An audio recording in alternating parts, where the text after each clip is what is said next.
Bonjour, Monsieur le ministre, vous aviez dit professionnalisation des arbitres au Bénin sans contact avec les responsables de club.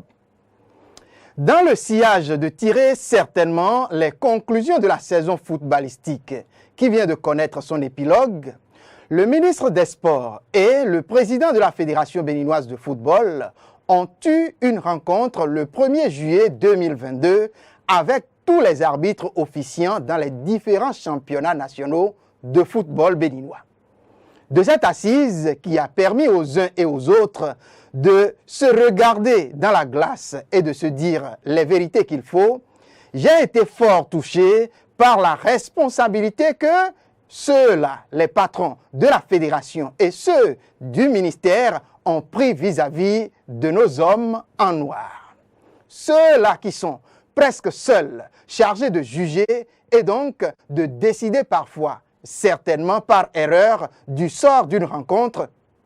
Parfois, ils sont tellement décriés, vilipendés et jetés en pâture comme si la perfection était humaine. C'est bien donc le blanc-seing que je leur donnais jusqu'au jour de cette rencontre, ce vendredi où, à tort ou à raison, j'ai commencé par avoir un peu plus de doutes, comme le Béninois lambda, sur certains de ces hommes en noir, nos arbitres. Des doutes qui semblent se légitimer juste à considérer certains des propos du ministre des Sports à l'occasion de cette rencontre avec les arbitres, nos chers arbitres. Ces juges au jeu de football qui, certaines fois, et je remercie la mobilisation de la sécurité pour le travail fait dans ce sens, certaines fois, disais-je, ils ont été pris à partie, subissant coups et blessures. Dieu merci, ces faits ont été bien rares au cours de cette saison qui s'achève. Mais nos hommes en noir aussi doivent se mettre en cause et se remettre perpétuellement en cause en appliquant au maximum les leçons apprises et en mettant en pratique les connaissances les plus élémentaires de leurs fonctions. Sinon, quelquefois, leurs décisions frisent du sabotage ou plutôt de l'ignorance. Je dois reconnaître qu'ils ne sont pas des surhommes et qu'ils sont contraints de décider souvent sur des actions qui se déroulent à des vitesses presque infime. Et oui, la vidéo-assistance étant donc encore à des années-lumière pour notre championnat, il va falloir s'y accommoder en attendant.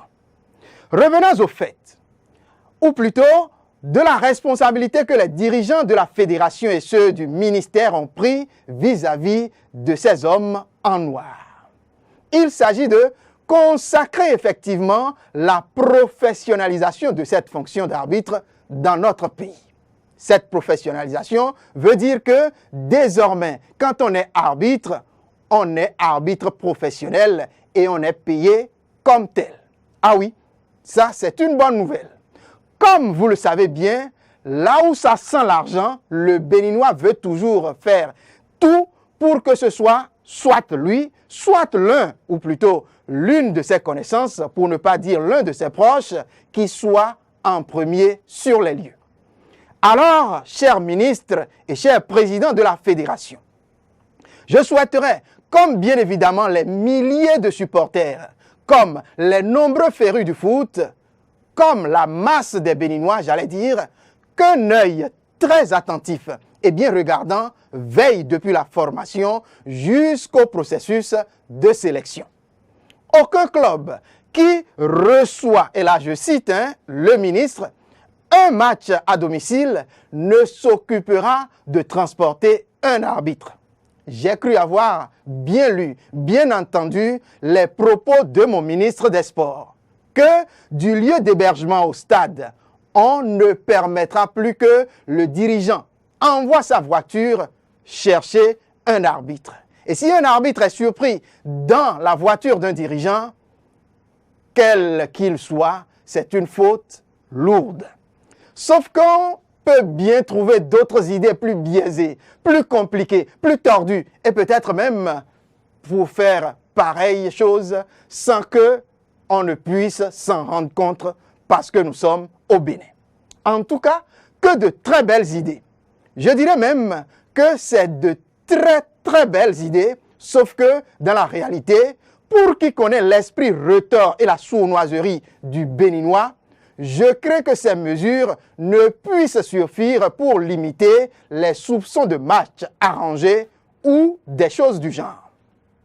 De toute façon, il convient désormais d'appeler à la moralité et donc surtout à ce qu'il convient d'appeler la sagesse des arbitres et des patrons de nos clubs.